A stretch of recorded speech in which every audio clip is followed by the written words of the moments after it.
뭐 잘 아시겠지만 우리나라는 태동기, 시동기, 성장기, 확장기, 호황기, 조정기, 성숙기, 뭐 크게 보면 이렇게 나눠볼 수가 있을 것 같습니다. 가장 많이 그래도 우리가 호황기를 누렸던 시기가 새마을 운동을 시작해서부터입니다. 이 새마을 운동을 바탕으로 해서 확장기, 그 다음에 이제 호황기를 누리게 되죠. 호황기 때는 잘 아시다시피 86 아시안게임, 88 올림픽 게임이 있었습니다. 그런데 이때 이제 양적 성장이 너무 일어나다 보니까 질적으로 좀 문제가 된다. 그래서 질적인 부분에 문제점들이 생기게 됩니다. 바로 이제 성수대교나 삼풍백화점이죠. 이러한 그 백화점이 붕괴가 되면서 조정기를 또 겪게 되고요. 그러면서 지금 현재는 성숙기에 있다라고 말씀을 드릴 수 있을 것 같습니다. 실제로 국내 건설 투자의 변화 추이를 조금 살펴보시면요. 1970년대서부터 계속적인 건설 투자 비중이 늘어나고 있습니다. 그런데 여기 점선으로 보이는 게 GDP 대비 건설 투자 비중이라고 보시면 되는데요. 대체적으로 우리나라는 지금 가장 호황일 때가 이제 한 25% 정도를 상회하고 있었습니다. 그러다가 점차 떨어지고 있는 수준이고 현재 한 12.9%의 GDP 대비 건설 투자 비중이 이제 나타나고 있고요. 이 추세는 당분간 조금 하락할 가능성이 높다라고 보시면 됩니다. 근데 이제 우리 GDP가 자꾸 올라가죠. 그러다 보니까 우리나라보다 좀 선진국이라고 하는 GDP를 좀 살펴보시면 우리나라가 왜 이 정도 수준이구나 라는 것을 살펴보실 수가 있을 텐데요. 지금 파란색으로 나타나는 부분이 바로 그 OECD의 평균 GDP 대비 건설 투자 비중이라고 보시면 됩니다. 현재 우리나라가 28,000불이기 때문에 거의 비슷한 수준이라고 보시면 되고요. 30,000불, 40,000불에 있는 우리 선진국 OECD 국가들을 보시면 전체적으로 한 10%에서 11% 요 수준을 유지하고 있습니다. 그래서 우리나라가 지금 건설 산업이 성숙기다 이렇게 얘기를 하고 있는 거죠. 그래서 향후에 이제 특징을 보시면 이제 역육자형이다라고 말씀을 드릴 것 같은데 우리나라 같은 경우는 사실 다른 어떤 OECD 국가보다 더 많은 투자가 있었습니다. 그래서 아마 더 높은 경제 성장률도 있었던 것 같고요. 근데 떨어지는 속도는 또 엄청나게 빨리 떨어지고 있습니다. 그러다 보니까 지금 업계에서는 힘들다라는 얘기가 나오는 거고요. 근데 당분간은 저희 예상으로는 점차적으로 떨어지긴 하겠지만 전반적으로는 이 정도 수준에서 계속 머무르지 않을까라고 보고 있습니다. 그런데 문제는 이제 그것이 아닙니다. 제가 이제 문제점을 오늘 제기하고자 싶은 거는 바로 이 그래프라고 보시면 되겠습니다. 이 그래프가 뭐냐면 파란색으로 나타낸 부분이 국내 수주액입니다. 이 빨간색으로 나타낸 게 해외 수주액입니다. 지금 작년에 우리나라의 건설 기업들이 해외에서 653억 불 정도를 달성을 했습니다. 그런데 우리나라의 이제 국내 수주액을 달러로 매년 이제 연말 달러로 계산을 해보면 833억 불입니다. 즉, 요 속도로 간다면 그 다음에 지금 국토교통부가 2017년에는 1,000억 불 달성을 목표로 하고 있습니다. 그러면 국내 수주액은 좀 전에 보셨던 것과 같이 현재 수준을 유지할 거다라고 생각하면 앞으로 16년, 7년, 2017년 정도에는 이 그래프가 바뀌게 되는 거겠죠. 즉, 해외에서 수주하는 금액이 국내 수주액보다 훨씬 높아진다는 겁니다. 사실상 해외에서 수주하는 금액이 국내 수주액보다 높아지면요, 모든 것이 다 바뀌어야 됩니다. 예를 들어서 지금 저와 같이 대학에 있는 사람들의 대학 교육 프로그램도 실질적으로는 해외에 대한 강의를 하셔야 됩니다. 물론 해외로 나가는 업체들이 대체적으로 보면은 다 대기업들이긴 합니다. 근데 우리 또 대학생들이 목표가 또 대기업이잖아요. 그러면 대기업의 수준을, 대기업이 해외로 진출하는 이제 횟수가 더 늘어나게 되는 거고, 그러면 교육 프로그램이라든지 또 국가의 정책이라든지 모든 것들이 해외에 맞게 글로벌라이제이션 될 수밖에 없는 것이죠. 그거를 예측해 볼 수 있습니다.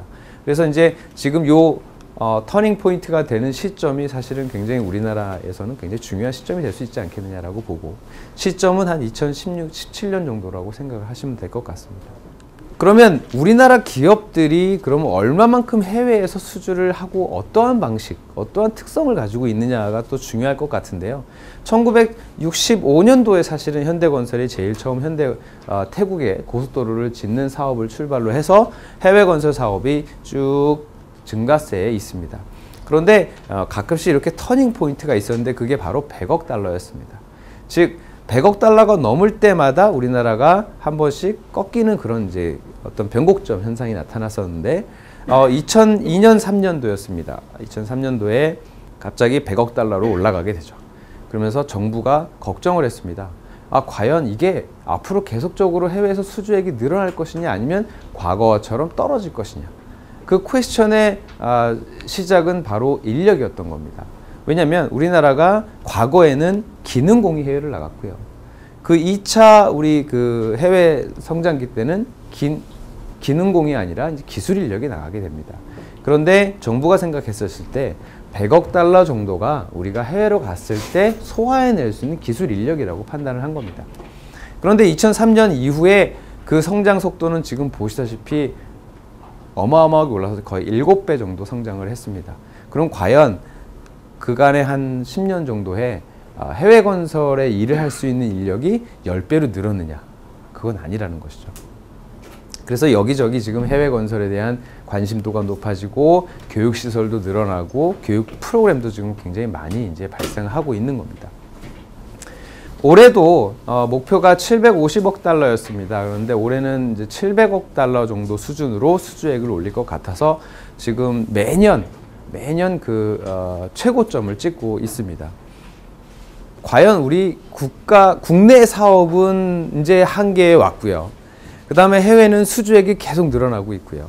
그럼 우리가 계속적으로 해외에서 수주를 할 수 있을까?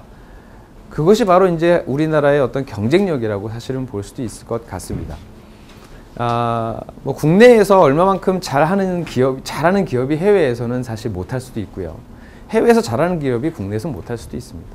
그래서 그런 어떤 우리 기업의 수준을 한번 평가해 보자라고 해서 요건 ENR이라고 하는 엔지니어링 뉴스 레코드라고 하는 맥그로 힐에서 나오는 잡지입니다. 잡지에서 매년 8월 마지막 주 내지는 9월 초에 전 세계의 한 250개 정도의 기업의 매출을 가지고 순위를 매겨서 이제 발표를 하는 자료입니다. 올해 자료죠. 올해 자료지만 실제로는 작년의 매출을 가지고 올해 이제 나왔던 자료인데 뭐 이런 식으로 이제 나옵니다. 국가별로도 나오고 기업별로도 나오고요. 그 내용을 조금 살펴보시면요. 일단 지역별로 탑 10에 있는 기업입니다. 보시면 아시아에서는 지금 우리 삼성물산하고 현대건설이 지금 탑 10에 들어와 있고요. 유럽이나 뭐 미국이나 아직 선진국 시장에는 우리나라 기업들이 진출하지 못하고 있는 상황이고, 뭐 아시겠지만 중동 지역에서 우리가 수주를 상당히 플랜트 중심으로 많이 합니다. 그러다 보니까 미들 이스트에서는 삼성 엔지니어링, 또 현대, 대림, 삼성물산, 또 GS건설이 중동 지역에서 굉장히 큰 활동을 하고 있습니다. 하지만 나머지 라틴 아메리카라든지 캐나다, 아프리카 쪽에서는 어떤 기업의 어떤 성장세가 보이진 않고요. 또 어떤 상품으로 가지고 진출을 하느냐도 상당히 중요합니다. 교통 부분인데요. 교통 부분은 우리나라 기업이 들어가지 않고요. 교통이라고 하면 이제 ENR에서는 구분을 교통이라고 하고 있지만 토목 사업이라고 보시면 될 것 같습니다. 그 다음에 이제 페트로 케미칼 쪽, 그 다음에 빌딩 쪽, 그 다음에 전력 쪽이죠. 파워, 그 다음에 인더스트리얼 부분, 그 다음에 이제 뭐 워터라든지 스웨이지, 뭐 웨이스트 워터 이런 그 상하수도 부분, 이런 부분에서 약간 강점들이 지금 나타나고 있습니다. 우리나라 기업들이 이제 탑 10 안에 들어가는 리전도 있고 뭐 상품도 있지만 과연 그런 것을 종합했을 때 한 250개 정도 랭킹을 매기는데 그 안에서는 한 어느 정도 위치에 있느냐가 또 굉장히 중요한 관건이겠죠. 보시다시피 중국계 탑 10에는 5개 기업이 들어가 있습니다. 우리나라의 국내 수주액이 아까 883억 달러, 근데 실제로는 100조라고 얘기를 합니다. 이 차이나 스테이트 컨스트럭션에서 우리가 CSC라고 얘기하는 이 기업은요, 작년 매출이 100조입니다. 우리나라 전체 수주액이 100조인데 이 한 회사의 수주액도 아닌 매출액이 100조인 거죠. 수주액으로 보시면은요 205조 정도 됩니다. 그러니까 우리나라 전체 물량의 2배 정도 되는 것을 한 회사가 수주를 한 거죠. 뭐 물론 차이나라는 나라가, 중국이라는 나라가 어마어마하게 크고 지금 현재 성장세에 있기 때문에 그렇지만 탑 10 안에 들어간 5개 기업이 불과 5년 전에는요 이 탑 10에 들어오지 못했던 기업들이에요. 근데 이 기업 같은 경우는 기업의 특성이 좀 아주 명확합니다. 차이나 스테이트 컨스트럭션 엔지니어링은 제너럴 빌딩, 즉 건축을 위주로 하는 회사다라고 보실 수 있습니다. 그 다음에 차이나 레일웨이 컨스트럭션은 보시다시피 빨간색으로 트랜스포테이션, 즉 철도 부분에 상당히 50% 이상의 상품의 비중을 가지고서 100조 정도의 매출을 올렸다라고 보시면 되겠습니다. 실제로 아놀드 슈왈제네거가 우리나라에 왔었어요. 캘리포니아 주지사 때. 왔던 이유가 캘리포니아에다가 KTX 같은 고속철도를 놓기 위해서 일본 신간센 타보고 국내에 와서 우리나라에서 이제 KTX를 타봤죠. 그리고 이제 인터뷰도 하면서 뭐 자리가 좀 좁긴 한데 빨라서 좋았다 이런 인터뷰도 했고요. 그 이후에 캘리포니아에서 설명회가 한번 있었습니다. 그래서 우리나라 업체들, 시설공단, 철도시설공단과 철도공사, 그다음에 기업, 포스코건설이 가서 발표를 하고요. 발표를 하면서 그렇게 얘기를 했죠. 우리나라가 연장 길이가 지금 400km고 그다음에 시속 몇 킬로, 300km 이상의 한 번도 사고가 없었으며 우리 열차 시스템은 어떻다라고 설명을 해서 박수를 받았습니다. 그 다음 발표자가 중국이었어요. 근데 중국이 하는 얘기가 우리가 지금 지어진 연장 길이가 6,000km고 지금 지어질 연장 길이를 따지면 한 12,000km다. 그러니까 뭐 다들 거기에 물량이 아주 그냥. 예. 근데 지금 그것이 현실화되고 있는 지금 상편이죠. 그래서 이 기업들만 하더라도 우리나라의 매출액 이상의 우리나라 전체 수주액 이상의 것을 지금 매출로 가져가는 그런 형태를 보여주고 있습니다. 그래서 사실 중국은 우리랑 좀 특징이 다르기 때문에 좀 제외를 많이 합니다. 그렇다면 어느 기업이 가장 잘하고 매출이 좀 큰가라고 본다면 프랑스의 방시라고 하는 기업입니다. 미국에서는 빈치라고 읽히는데요. 빈치, 그 다음에 스페인의 그루포 에이시스, 그 다음에 호치프, 독일의 호치프, 그 다음에 프랑스의 보그스, 그 다음에 미국에 잘 아시는 벡텔, 이렇게 이제 기업들이 상당히 우리나라보다는 잘하는 기업들이다라고 볼 수 있습니다. 그렇다면 우리나라 기업은 어떻게 되느냐? 이 ENR 데이터는 1995년도서부터 데이터가 나왔습니다. 그때서부터 단연 1위를 지금 하고 있는 기업이 바로 현대건설입니다. 현대건설 같은 경우는 작년에 20위권으로 드디어 들어가게 됐습니다. 그 다음에 삼성 엔지니어링, GS, 포스코, 대림, 대우, SK, 현대 개발 이런 식으로 한 20위에서 한 100, 뭐 250권 안에 뭐 여러 기업들이 있습니다. 그런데 이제 대체적으로 우리가 얘기하는 탑5 기업이다 하는 기업들은 20에서 30위권에 있다라고 생각하시면 될 것 같습니다. 자랑스럽습니다. 상당히. 굉장히 잘하는 거고요. 그런데 실제로 매출액을 한번 살펴보자는 것이죠. 매출의 차이를 보시면 제일 우리나라에서 잘한다는 현대건설이 작년에 13조를 한 거죠.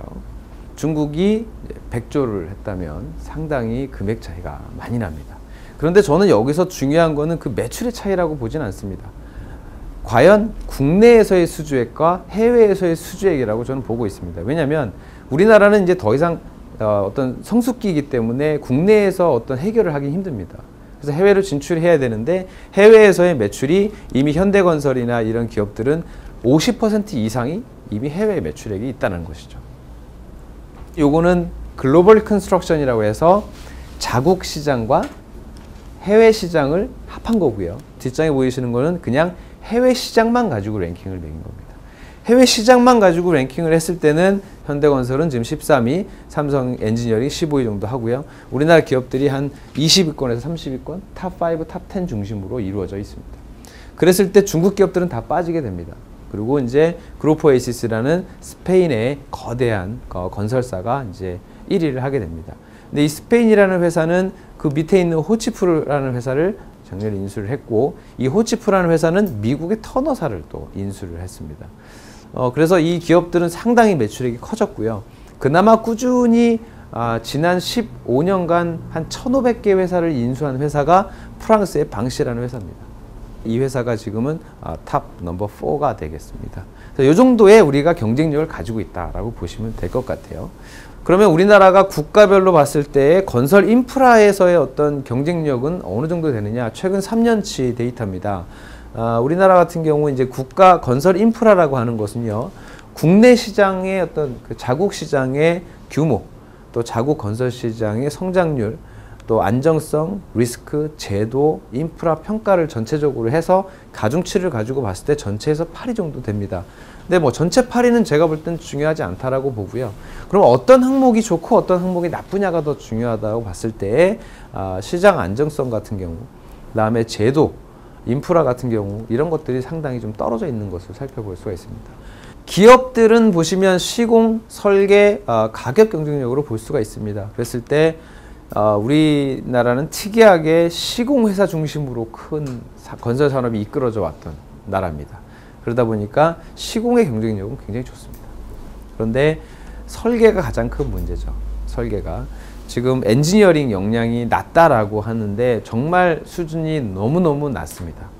저희가 21개국, 22개국 비교했는데 19등이면 거의 꼴찌라고 보시면 돼요. 그 다음에 가격 경쟁력은 한 5위 정도. 전체적으로 봤을 때는 가중치 때문에 그런데 한 7위 정도 나온 것으로 살펴지고 있습니다. 자, 그러면 우리나라 기업의 어떤 경쟁력까지 살펴보셨는데, 그럼 물론 외국도 아까 그래프를 보셔서 아시겠지만 저희와 같은 수준에 있었던 기업들이 있습니다.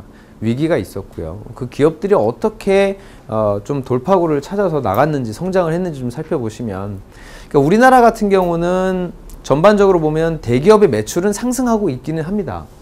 그런데 이 빨간색으로 보이는 게 이제 영업이익률인데요. 영업이익률이 점차 하락하고 있는 모습을 보여주고 있어요. 예를 들면 자국 시장에서의 경쟁을 하다 보면 우리나라끼리 싸우거든요. 싸우면서 저가를 수주를 하면서 출혈 경쟁을 하게 됩니다. 당연히 영업이익률이 떨어질 수밖에 없습니다. 해외는 더 심각하죠. 해외는 무조건 저가입니다.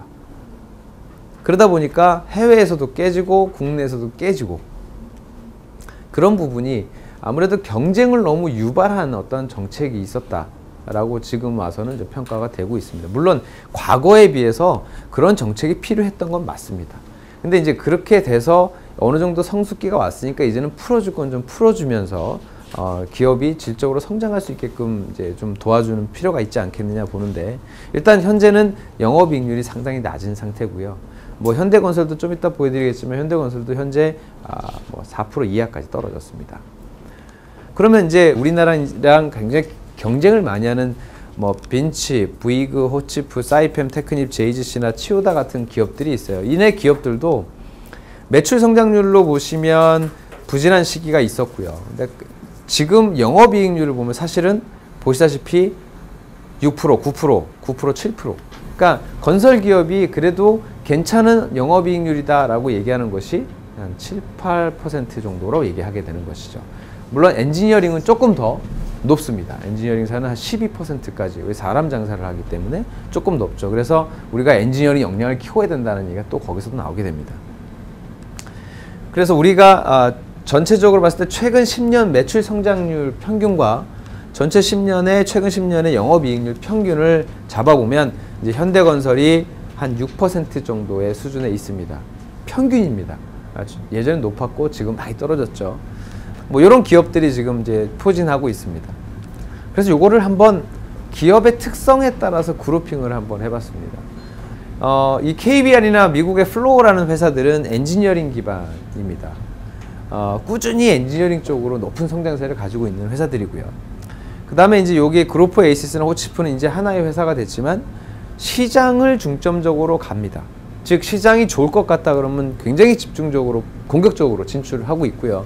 최근에 이제 우리 국토부 장관 이외에 이제 여러 기업들이 요 스페인에 가서 그로프 에이시스 회사를 만나고 왔습니다. 하면서 둘이 이제 MOU를 맺으면서 해외건설협회랑 이쪽 협회랑 맺으면서 했던 이유는 스페인은 아시아 지역에 나가고 싶어 해요. 이미 중남미하고 아프리카 쪽에 많이 진출을 했거든요. 왜냐면 이제 스페인이 예전에 식민지로 갔었던 나라들은 이미 포진이 되어 있지만 아시아 쪽에는 발판이 없어서 이제 아시아 쪽으로 오고 싶은데 뭐 아시다시피 수주 산업이라는 건설이 네트워크가 굉장히 중요하기 때문에 한국과 같이 해보겠다. 우리나라가 MOU 한 이유는 중남미에 진출하고 싶어서 했습니다. 그 다음에 이제 빈치나 보그스 같은 프랑스 회사는요, 밸류체인이라고 해서 자기네들이 가지고 있는 자회사들이 굉장히 많습니다. 근데 건설에 관련된 자회사들도 많고, 그 다음에 운영유지, 주차장 사업이라든지 이런 것을 통해서 밸류체인을 확대하는, 어떻게 보면은 자기네들이 가지고 있는 스트렝스, 강점을 우선적으로 진출하는 기업들이고요.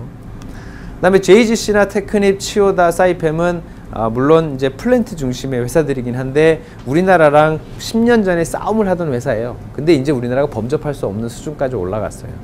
근데 얘네들이 그랬던 이유는 전 세계의 뭐 LNG 시장을 다 나눠 가지고 있고요. 얘네들이 다 하고 있습니다. 그 이유는 자기네들이 전문화를 이루었고요. 요거는 우리만 하자. 클럽을 만들어서 진입장벽을 구축해서 전략을 수립하고 있습니다. 우리나라가 지금 볼 때는 우리나라 기업들의 이제 특징이 다 있지만 대체적으로 시장 기회나 사업 강점 이런 것에 눈에 띄게 나타나는 점은 없습니다. 근데 우리나라가 좀 가져가야 될 부분은 바로 이겁니다. 전문화를 통해서 진입장벽을 구축하는 것이 사실 우리나라가 앞으로 살아가야 할 방법이라고 생각이 됩니다.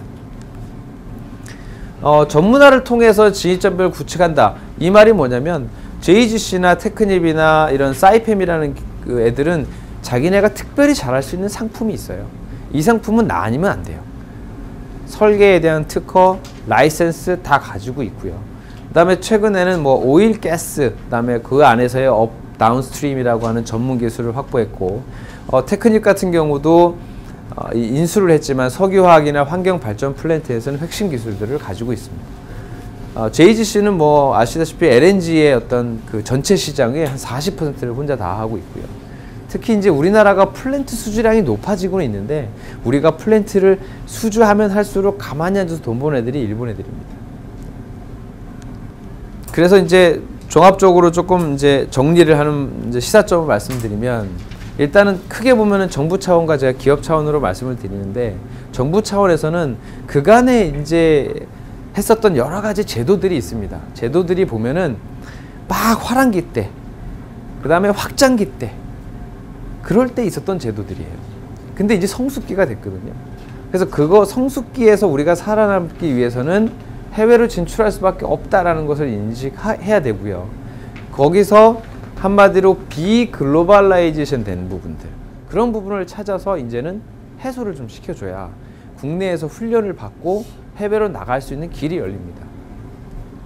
그래서 제가 주제를 비글로벌 스탠다드 요소를 지향하자라는 방향으로 이제 잡았고요. 그 다음에 이제 또 우리가 중요시 돼야 될 것이 바로 엔지니어링입니다. 엔지니어링 역량이 너무 낮아요, 실질적으로. 그래서 크게 보면 국내에서 해외 시장으로 갈 때, 그 다음에 시공 중심에서 이제 엔지니어링을 통한 다중 복합 사업으로 확대해야 된다라는 내용으로 봤을 때는 우리가 해외 시장 유인 동력이 상당히 부족합니다.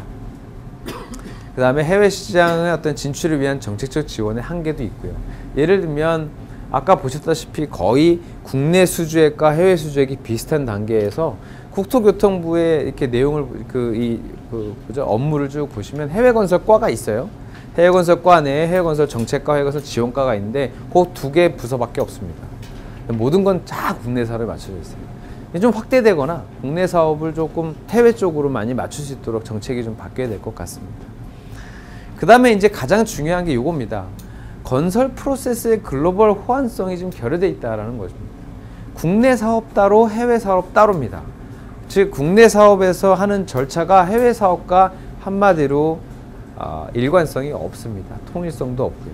그래서 국내 사업을 하기 위한 제도가 따로 있는 거고 해외 사업을 하기 위해서는 또 다른 역량을 키워야 되는 겁니다. 그래서 국내에서도 해외랑 마찬가지로 일을 할 수 있는 어떤 일을 만들어주는 게 가장 중요하겠죠. 예를 들면 대표적인 게 칸막이식 엔지니어링 업역 구조라고 되어 있는데요. 이 업역 구조가 굉장히 칸막이 되어 있다라고 보시는 거에 가장 대표적인 게 이런 겁니다. 미국은 건설의 날이 있습니다. 하루예요. 근데 그 주를 여러 건설에 관련된 업체들이 파티를 하면서 건설의 날을 즐기죠. 우리나라는 건설의 날, 소방의 날, 전기통신의 날부터 시작해서 CM의 날 뭐 해서 한 60개가 넘는 것 같아요.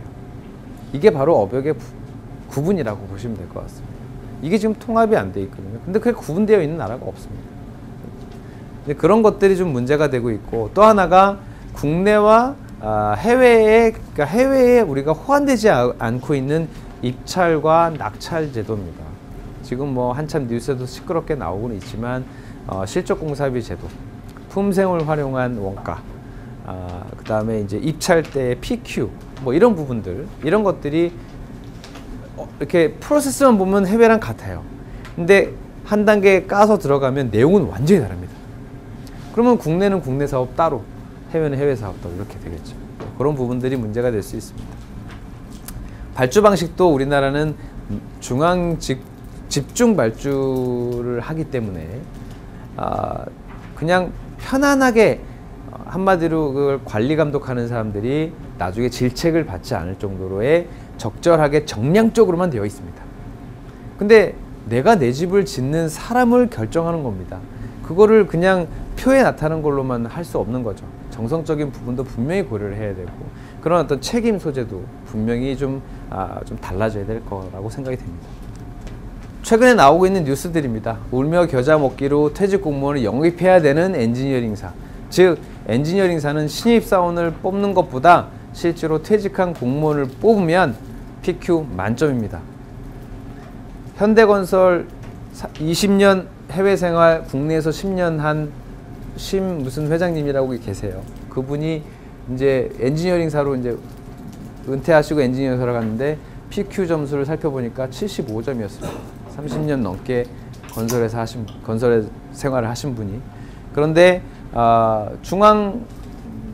국토교통부죠. 네, 거기서 발주 업무만 한 사람이 55세에 은퇴하고 나오면 100점 만점이죠. 그러다 보니까 엔지니어링사가 신입사원을 안 뽑습니다. 일단 따야죠. 그래서 신입사원을 뽑아서 그 투자하는 비중, 그 투자 금액보다는 차라리 그런 분들 모셔다가 PQ를 해서 사업을 수주하는 방식으로 갈 수밖에 없는 그런, 이게 엊그제 기사입니다. 엄청 요즘 아주 속 시원하게 글을 잘 써놨습니다. 결과적으로 본다면 과거에 우리나라는 지금 성장을 하면서 경쟁 중심으로 제도가 형성이 됐어요.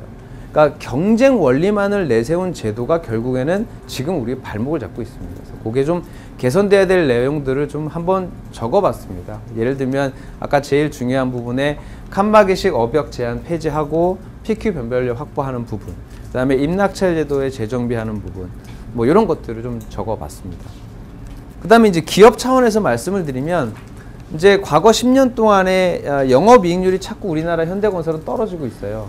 물론 떨어진 기업들도 있지만 대체적으로는 우리가 경쟁사라고 보고 있는 애들은 자꾸 올라가고 있는 추세입니다. 결국은 우리나라 기업들도 제일 잘 나간다는 현대건설이 4%대라면 다른 기업들은 사실 안 봐도 눈에 선합니다. 그래서 이러한 질적 향상을 위해서 우리가 우선적으로 전략을 수립하고 체질 개선을 해야겠다라고 생각이 드는데, 그러기 위해서는 앞으로 해외 쪽으로 관심을 많이 가져야 되겠고요. 해외도 나만의 독점 시장이 좀 있으면 좋을 것 같습니다.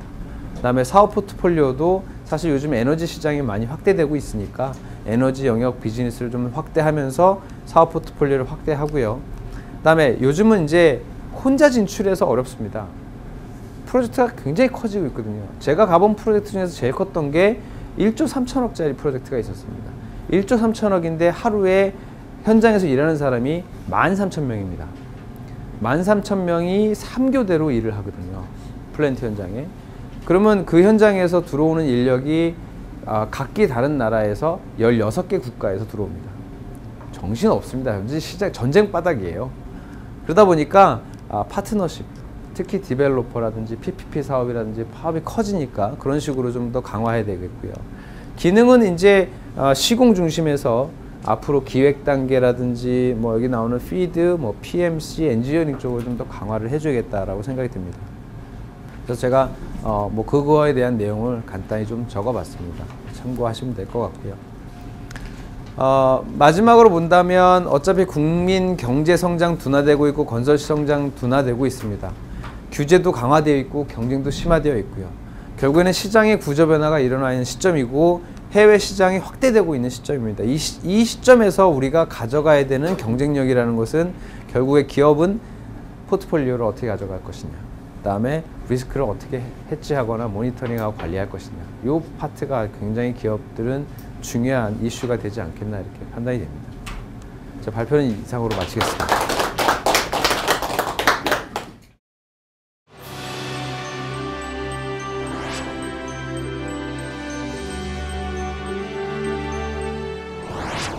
그러니까 우리 건설 산업이 발전 초기부터 시공사가 주도하는 그런 시스템으로 발전해 왔기 때문에 설계 부분, 엔지니어링 부분이 상대적으로 약할 수밖에 없었다. 그러면 시공사 입장에서는 엔지니어링하고 설계 부분을 주로 아주 빅 프로젝트일 경우에는 해외로부터 들여와서 하는 그런 습성이 오랫동안 지속됐나요? 그러니까 이제 우리나라는 어백이 자꾸 나눠져 있다고 그래서 말씀을 드리는 건데, 설계는 그냥 건축 설계라고 생각을 하죠. 그다음에 엔지니어링은 토목 엔지니어링, 플랜트 엔지니어링으로 나눠집니다. 근데 대체적으로 우리나라에서 엔지니어링 그러면 토목 엔지니어링을 대체적으로 칭합니다. 그런데 문제는 뭐냐면 댐, 터널, 좀 장대, 초장대 교량이나 이제 뭐 그런 이제 여러 가지 이제 하이테크가 들어가는 부분들이죠. 그런 부분은 우리나라가 사실 좀 설계 능력이 떨어지고요. 또 플랜트 분야는 뭐 잘 아시겠지만 라이센스라고 하는 게 있습니다. 뭐냐면 그 원유를 추출을 합니다. 그 원유를 추출해서 얘를 화학적인 반응을 보여줘서 납사라는 걸 만들어서 얘를 통해서 이제 뭐 플라스틱도 만들고 뭐 고급 휘발유 이런 것들을 만들어내는 공정들이 있거든요. 근데 이 공정이 기본 설계라고 하는 이 공정에는 특허권이 다 있습니다. 그 특허권이 우리나라에 없는 거예요. 그래서 해외에서 저희가 수주를 했어요. 이 EPC라고 해서 엔지니어링, 플랜, 그 다 설비 완벽하게 프로큐먼트, 컨스트럭션까지를 EPC라고 수주를 해도 실제로 기본 설계에 대한 안은 저희가 돈을 주고서 설계를 사옵니다. 그리고 이제 우리가 엔지니어링 하는 부분은 상세 설계서부터 합니다. 그러니까 여기서 이미 돈 뺏겼죠. 그 다음에 이제 프로큐어먼트라고 하는 이제 플랜트는 기자재가 70%인데 6에서 70%인데 이 기자재는 어떤 거냐면 뭐 하이 프레셔라든지 뭐 이런 여러 가지 뭐 컴프레셔 이런 건데 그런 것들은 일본 애들이나 독일 애들 제품을 갖다 써야 됩니다. 그거는 이제 발주자가 보니까 얘네 제품이 좋아 미리 선정을 해놓죠. 그럼 우리는 그걸 써야 돼요. 결국은 우리가 EPC에서 자꾸 공사가 해외 공사에서 마진이 안 난다는 이유는 설계 떼주고요. 그 다음에 60-70%에 대한 어떤 구매 이런 거를 다 떼주고 나면 결국에 30-40%를 설치하면서 먹는 건데, 설치하면서 먹는 그 기간이 3년에서 4년인데 그 사이에 환율, 자재, 그 다음에 이제 인력들, 아까 제가 말씀드렸듯이 뭐 1조짜리가 넘는 거는 뭐 10,000명이 넘어가는 공사 현장이니까 인력 관리, 여기서 이제 돈이 깨지는 거예요. 그러면서 클레임이, 공사가 기간이 늘어나면 클레임이 걸리고, 뭐 공사가 남아 있을 수가 없죠. 아까 플랜트 엔지니어링의 경우에 많은 부분은 또 특허하고 연결이 돼서 어쩔 수 없다, 이제 그런 얘기가 되는 거고, 그러면 특허를 제외한 다른 부분은 우리가 소화할 수 있는 시간적 여유가 벌써 우리가 상당 오랜 동안 플랜트 수출도 해왔고 지금 원자력 발전기 같은 거 우리가 잘 만들지 세계 1등 아니에요? 그런데 그거를 만드는 과정에서 설계나 엔지니어링은 여전히 해외에 의존한다는 거 아니에요? 결국 선박 건조도 조선은 우리가 1인데 선박의 설계, 엔지니어링은 북구에서 많이 가져온다는 거 아니에요? 근데 특허 부분을 빼고 나머지 부분을 왜 국내에서 그렇게 발전 못 시키느냐. 가장 궁금하신 분들일 거예요. 왜 그러면 부품을 우리나라 걸 못 쓰느냐인데요.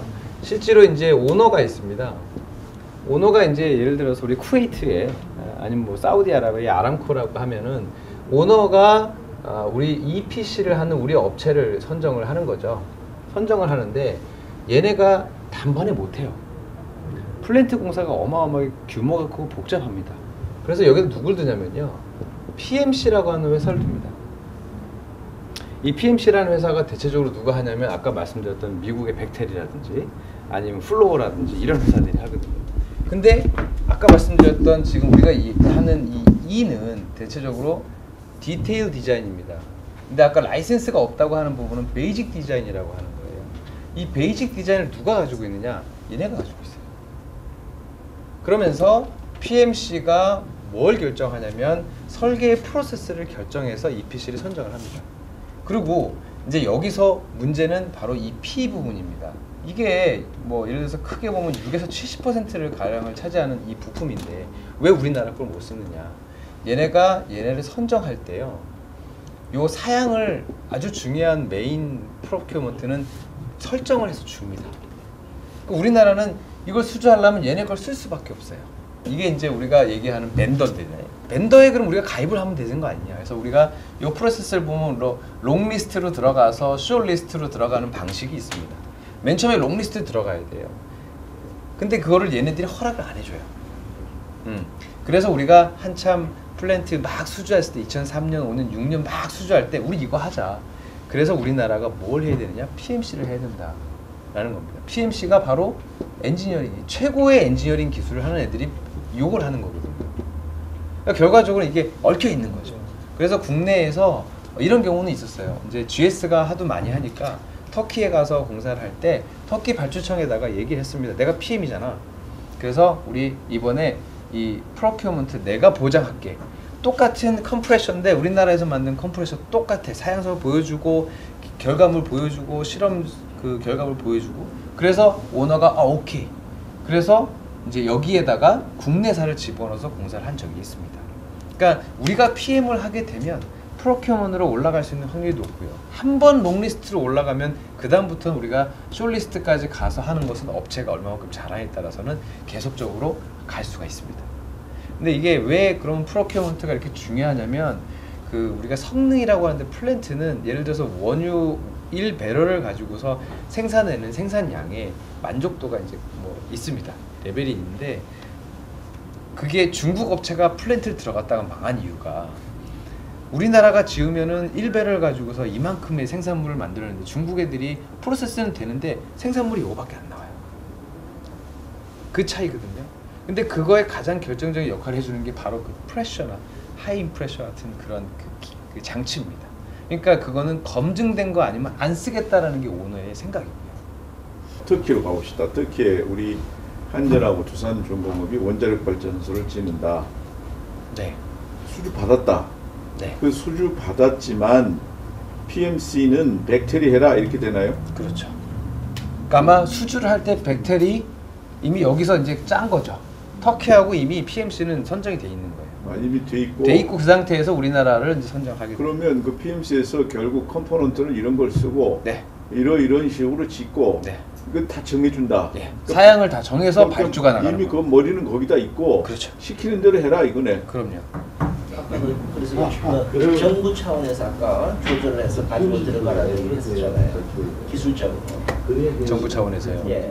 이런 도급 사업은 정부 차원으로 할 수 있는 건 전혀 없어요. 네. 내가 보면 예를 들어서 뭐 일본이나 스위스 애들이 계속 그쪽에다가 돈을 갖다 보면서 치고 들어간다고 제가 그렇게 알고 있거든. 그거는 어떤 거냐면요. 이런 겁니다. 요즘 에너지 얘기를 많이 하잖아요. 그 에너지 시장을 얘기를 하는데 예를 들면은 미국이 원유를 생산을 했습니다.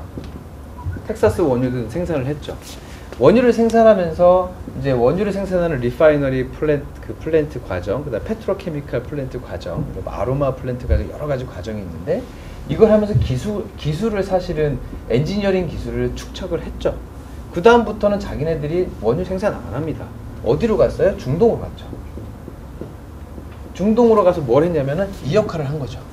PMC를. 이걸 했어요. 근데 지금 실제로는 PMC 요즘 안 써요. 얘네들이 이제 일을 배워가지고요. 여기서 일했던 인도, 싼 인력, 인도나 뭐 이런 애들을 데려다가 PMC로 앉혀놓고 자기 이제 계약직으로 앉혀놓고 우리를 관리 감독하게끔 하게 있는데 어쨌든 간에 미국 애들이 중동에 가서 이 PM 역할을 하면서 고부가 가치를 누렸죠. 그런데 이제 중동도 석유가 이제 원유가 떨어질랑 말랑 한단 말이에요. 자기네 판단에. 그래서 오바마 때 밀고 들어왔던 게 신재생 에너지입니다. 이걸 정책적으로 사실 활용을 한 거잖아요. 근데 신재생 에너지를 아무리 개발을 했는데도 아직까지 이 투자 대비 안 나오는 거예요. 그러고 있는데 뻥 터진 게 셰일가스입니다. 가스가 나왔어요. 가스가 중동도 있습니다. 이란, 그 다음에 이제 북유럽, 호주에 중국 이런 데 많이 있어요. 근데 셰일가스는요 가장 큰 문제가 물이 상당히 많이 들어갑니다. 물을 뿜어서 거기서 가스를 이제 추출하는 방식이기 때문에 상당히 어렵죠. 기술이 지금 완벽하지가 않습니다. 근데 미국의 가스가 매장량이 높습니다. 그래서 이번에 오픈을 했어요. 자기네 시장 가스로 가겠다. 지금 그래서 중동하고 싸우는 거잖아요. 열었는데 이제 여기에 에너지 클럽이라고 말씀드렸던 애들이 전부 다 초대되고 막 가서 일하고 있죠. 지금 일본도 정체적으로 작년에 G2G를 했죠. 거버먼트 투 거버먼트 정책을 써서 우리나라 일본 애들도 우리 여기 시장에 참여할 수 있게끔. 우리나라는 안 했어요. 지금 그게 좀 답답한 부분인데 이거 에너지 흐름을 잘 몰라서 안 했는지 어쩐지 모르겠지만 쉐일가스 얘기는 있습니다. 박근혜 정부 내에도 있는데 그래서 지금 업체들이 해달라고. 왜냐면 자기네들이 이 에너지 클럽에 들어가지 못해요. 근데 지금 들어가면 이게 에너지 클럽이라는 게 요 기술인데 기술을 업스트림서부터 다운스트림 그 다음에 미드스트림으로 나눠주는데 우리나라의 GS, SK, 삼성 요 세 개가 하면 미드스트림은 완성이 됩니다. 설계가. 이건 안 돼요. 이건 투자를 안 했기 때문에. 근데 결국에는 가스를 셰일가스를 미국이 개발하면서 업체들을 지금 다 불러들였거든요. 요게 기술이 어느 정도 100% 정도 축적이 되잖아요. 근데 미국 분명히 가스 안 할 겁니다. 다시 어디로 가요? 자기네 나라를 고갈시키면서 안 하거든요. 이거 자원 굉장히 물도 많이 들어가고 자연을 파괴하는 요소가 많아요. 그럼 결국에는 어디로 가면 다시 중동으로 갈 것 같아요. 네. 그러니까 이게 어떻게 보면 정책하고도 관계가 있는데 그래서 아까 말씀드린 일본이나 이런 애들은 정책적으로 지금 요걸 하고 있다고요. 결국에 여기 지금 어느 정도 발을 담가놓지 않으면 나중에 우리는 맨 EPC 하면서 C만 하면서 맨날 앞까지 나는 공사만 할 수밖에 없는 그런 상황입니다. 네. 우리 해외 건설 시장이 80% 쪽에 치중돼 있다고 제가 60-70%라고 네, 보시면 됩니다. 60%가 일반 건설 쪽 진출은 거의 잘 못하고 있는 것 같아요. 그 말씀을 좀 드리면 일단 크게 보면은 경쟁력 방안은 어떻게 있을까요? 건축하고 토목인데요. 네. 건축은 아까 말씀하신 대로 가셨네. 이거는 중국도 이미 우리나라보다 뭐 중국 베이징 가시면 아시겠지만 뭐 높은 건물이 크다고요. 아까 자카르타라고 누가 아까 인도네시아 말씀하셨는데 자카르타 보면 깜짝 놀랍니다. 거기가 50층 넘는 건물이요. 자카르타 내에만 200개가 있어요. 그게 저 가보면 깜짝 놀래죠. 야 이거 우리나라보다 더 잘하는데. 그러니까 건축물로는 사실 승부하기 힘듭니다. 뭘로 가야 되냐면 이제 투자 개발이에요. 투자 개발. 네, 결국은 건축은 투자 개발이고요. 지금 쌍용이 매각되는 하고 있는 관계인데 실제로 쌍용이 얼마만큼 해외를 많이 다니신 분들은 아실 거예요. 기업 가치로 따지면 돈으로 환산 안 될 정도로 브랜드 마케팅 회사가 좋은 회사가 쌍용이에요. 전 세계에 정말 랜드마크적인 건물을 다 저 쌍용이 지었거든요. 근데 결과적으로 볼 때는 건축은 투자 개발이 아니면 안 됩니다. 이제 기술이 그만큼 다 발전을 했죠. 토목은요. 토목도 마찬가지죠. 기술이 이미 저희가 인력을 투입한다는 그 순간부터는 끝나는 게임이에요. 베트남에 설계사 1명 우리나라 사람이 가면 베트남 사람은 22명을 쓸 수가 있습니다. 근데 거기다 시공을 갖다 놓는다? 말이 안 되죠. 그럼 뭘로 가야 되냐? 얘네는 ODA 사업으로 가야 돼요. 오피셜 디벨롭먼트 어시스턴트. 공적 개발 사업이죠. 지금 우리나라 코이카 자금, EDCF 자금으로 해외를 도와주고 있는 공적 개발 자금이 대부분이 인프라입니다. 인프라스트럭처면 뭐냐면 그게 다 이 토목이거든요. 상하수도 도로 놔주고 이러는 거예요. 근데 왜 우리가 이제 복합시설이라고 얘기를 하느냐? 예를 들면 이렇게 말씀드릴게요. 예를 들어 캄보디아를 한번 말씀드리겠습니다. 캄보디아가 이렇게 나라가 있어요. 캄보디아가 있는데 캄보디아는 바다가 여기 시엠림이라는 부분만 제외하고는 나머지 다 육로입니다. 근데 얘네가 발전을 못하는 이유는 물류 때문이에요. 여기서 지금 섬유 회사들이 굉장히 많은 뭐 있음에도 불구하고 장사가 안 돼요. 어떻게 도로가 없기 때문에 그렇습니다. 그래서 우리나라가 EDCF가 앙코르와트 주변으로 해서 외곽 순환도로 내가 놔줄게 이렇게 얘기를 했어요. 근데 우리나라 자금이 일본이 1년에 ODA로 투자하는 금액이 20조고요. 우리나라가 1년에 ODA 투자하는 금액이 2조입니다. 근데 이거는 코이카, EDCF 다 합친 금액이에요. 그러니까 이거를 캄보디아는 계획은 갖고 있는데 이거를 우리나라가 투자를 해서 쥐어주겠다 그러면 요만큼 해주는 겁니다. 요만큼 해주는 거예요. 그랬더니 일본이 그래 우리가 해줄게. 그래서 일본이 근데 우리는 여기에서 여기 해줄게 하고 투자를 했어요. 그런데 대신에 우리 이거 무상으로 해줄게. 해주는 대신에 우리 여기 개발권 줘. 그래서 여기다 항구를 개발을 했습니다. 그랬더니 중국이 가만히 있다가 야 이거 안 되겠다. 우리가 무상으로 해줄게. 중국 이만큼 줘줬어요. 대신에 우리 이만큼 개발권 줘. 결국은 뭐냐면요. ODA 사업으로 시작을 하자라는 거예요. ODA 사업으로 시작을 하면은 명목이 좋거든요. 그런데 야, 이것만 있으면 니네가 살 수 없어. 결국에는 물류가 통해야 돼. 거기엔 철도 놔야 되지. 항구 놔야 돼. 놓는 순간 여기에 건축물이 다 들어갑니다. 기반 시설이 다 들어갈 수밖에 없어요. 그러면 이게 전체적으로 큰 사업이 되는 겁니다. 근데 그거를 얘네들이 좋아해요. 지금 인도네시아의 자카르타에 지하철 공사가 아니죠. 저기 베트남 호치민에 지하철을 두고 있습니다. 그 공사가 ODA 사업으로 처음 시작된 사업인데 지금 시작했는데 15년 걸렸어요. 그 이유가 처음에 돈을 지원해 준다 그랬는데 인도네시아나 베트남이나 이 캄보디아에 있는 애들은 우리나라를 봐왔잖아요. 자기네들도 압축 성장을 하고 싶어요. 그래서 조금 주는 걸 원치 않아요. 그래서 계속 요구를 합니다. 조금 더 해줘, 조금 더 해줘. 그러다가 전체적으로 이제 커진 거죠. 그래서 이제 이 도로가 그 지하철 사업이 들어가는데 그걸 누가 했냐면 스미모토라는 우리 치면은 이제 대우 인터내셔널 같은 그런 이제 상사 애들이 쿠킹을 했죠. 스미모토가 ODA 자금을 가져오고요. 거기에 건설 투자자들 모으고요. 그다음에 시공하는 애들도 지분 가져오고. 그래서 GS건설이 거기 일부 참여해서 지금 사업을 하고 있습니다. 그러니까 요즘은 이런 그 개발도서공 애들도 큰 사업을 원하고 한 번에 압축 성장하는 걸 원하기 때문에 규모가 큰 걸 원해요. 그러니까 예전처럼 건축 사업이다 그래서 건물 하나 띵 이거는 아닌 것 같아요. 그래서 종합적으로 투자 개발 사업을 통한 사업이 들어가야 된다. 그래서 요즘 많이 나오는 게 결국에는 PPP 아니겠느냐라는 거고요. 발전에서는 이제 IPP라고 얘기하는 인디펜던트 파워 플랜트. 그다음에 이거는 이제 프라이빗 퍼블릭 파트너십. 요게 사실은 굉장히 대세죠. 대세인데 제 그래프 보시면 아시겠지만 유럽 애들이 요거 그다음에 ODA 시작해갖고 해외로 진출해서 성장을 했습니다. 그 케이스가 바로 이 케이스예요. 근데 이거 하려면 뭐가 중요하냐면요. 머리가 있어야 돼요. 바로 이거 엔지니어링입니다. 이게 없어요 우리나라가. 그 엔지니어링 회사를 키울 수 있는 방법 뭐 한 1, 2년, 2, 3년 만에 키울 수 있는 건 아니겠지만 이제는 좀 모색해야 될 때가 아닌가.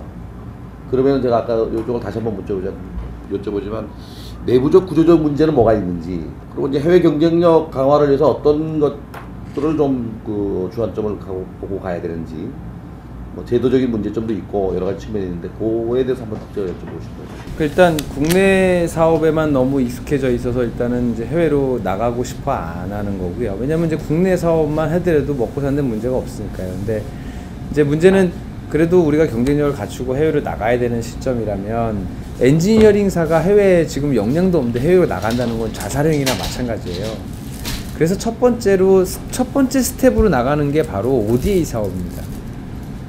이 ODA 사업은 국내에서 하는 코이카나 EDCF 사업을 말씀을 드리는 게 첫 번째 ODA 사업이라고 말씀드리는 거예요. 그 이유는 이게 양자간 ODA라고 하는 건데, 이 양자간 ODA를 하면 영어로 이제 제안서도 쓰고 뭐 외국에서 할 수 있는 기반을 마련할 수가 있어요.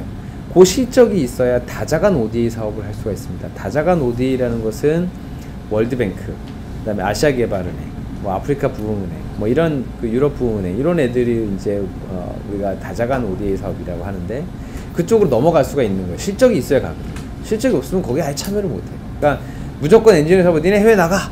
그러니까 뭐 예를 들어서 요즘에 그 MB 정권이 뭐 공기업들 해외 나가 막 이렇게 해서 지금 문제가 되는 부분이 나가 그래서 나갔는데 아는 사람 없게 네트워크 없이 그냥 나가면 절대 안 되거든요. 그래서 그거를 천천히 스텝별로 나가야 되는데 그 스텝이 처음에 이제 우리나라 ODA 사업인데 이거 자체도 전부 다 영문이에요. 그걸 할 수 있는 사람이 없어요. 역량이 안 돼요.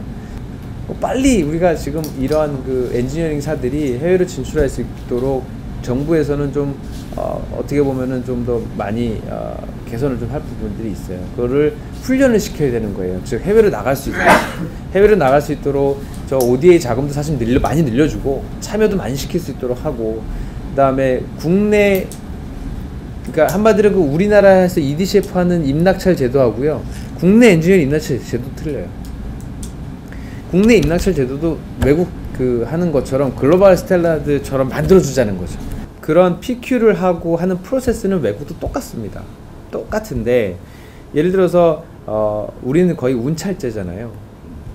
여러 명이 내놓고 하나 탁 가져가는 운찰제식인데 정말 실력이 있는 사람이 뽑힐 수 있도록 임낙차 제도가 바뀌어야 돼요. 그러면 거기에 내가 서바이벌 하기 위해서 자생이 되는 거죠. 뭔가를 더 노력해야겠다. 아, 영어하는 애도 뽑아야겠다.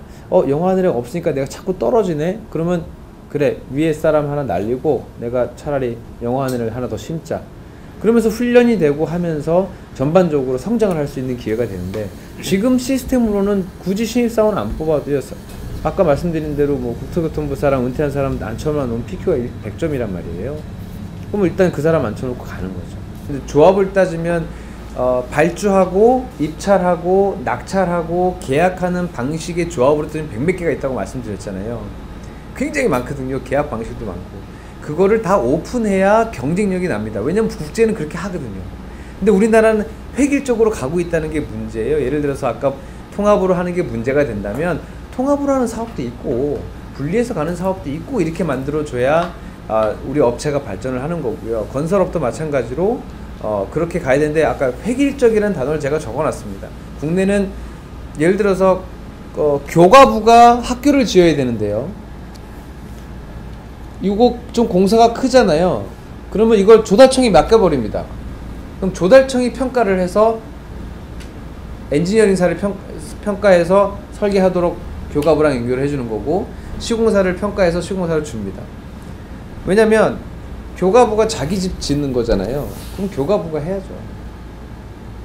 그래서 이 업체가 어떤 걸 잘하느냐, 이 업체가 좋겠다라고 평가를 해줘야 되는데 지금 조달청이 다 합니다. 그러니까 조달청은 이 많은 업무를 소화하기 위해서 정성적으로 절대 못 가고, 자기 집이 아니기 때문에 남의 집들이잖아요. 그러니까 남의 집들이니까 그냥 일률적인 평가 방식으로 준 거 가지고만 평가할 수밖에 없는 거예요. 그러니까 최저가 갈 수밖에 없고요. 또 최저가에도 문제점이 많잖아요. 요즘 품셈 때문에, 실적공사비 이런 문제들 때문에. 낙찰률이라고 있는 게 우리나라밖에 없으니까요.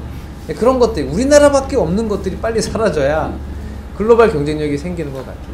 지금 사실 다방면으로 막 하고는 있어요. 정부도 노력을 안 하고 있는 건 아닙니다. 지금 해외 건설과에서도 굉장히 노력을 하고 있고, 거의 모든 지금 뭐 시장 개척 자금이다, 뭐 OJT 자금이다, 뭐 하는 것들은 다 중소기업을 위해서 만들어 놓은 자금들이에요. 그런데도 어쨌든 미달이에요. 지원하는 사람이 없어요. 그만큼. 어떻게 보면은 대기업은 노하우가 있으니까 대기업 위주로 지금은 어쩔 수 없이 가야 되고, 제가 늘 말하는 거지만 대기업은 가되 이제 선진국으로 가라. 그리고 이제 좀 훈련된 중견기업이 그 대기업이 갔던 자리를 가라. 그 다음에 엔지니어링사도 나가라. 그런데 니네 자신 있는 애들만 나가라. 그리고 스텝별로 ODA 스텝을 밟아서 나가라. 그리고 특수 기술을 가지고 있는 애들이 있어요. 엔지니어링 중에 땅을 굴착을 한다거나 뭐 이런 특수 기술을 가지고 있는 애들이 있거든요. 걔네들은 이미 나가 있어요. 그러니까 특수 공정을 갖고 있는 애들이나 좀 국지가 큰 엔지니어링사는 나가라는 거고요. 중견이나 이런 애들은 너네 나가지 마라. 나가면 죽는다. 차라리 그러면 대기업이 나간 자리를 중견이 갈 수 있도록 해주고, 그 자리에 얘네들이 다음에 해외로 나갈 수 있도록 정부에서 해외와 비슷한 프로세스를 맞게끔 글로벌라이제이션 해줘라. 그게 이제 사실은 저희가 요청하는 거고, 사실 많이 움직여주고는 있습니다. 네, 오늘 감사합니다.